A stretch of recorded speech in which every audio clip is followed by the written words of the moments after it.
Welcome to another video from DIY Daily. Just got a short video today showing you how to reset the service light, oil change due light on this 2007 Audi A3. Same on an A3 with this style dash with the two buttons there. And if we just turn the ignition off, there you can see it's saying service due. We've got the little spanner on there.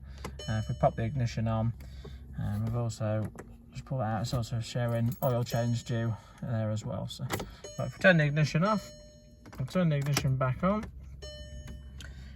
Grab this little lever and just pull it out. It's saying the oil change due there, release it, and then pull the lever and hold it out again. And let that clear. And then once that's gone with the dashes there, you can release the button, turn the ignition off, back on again.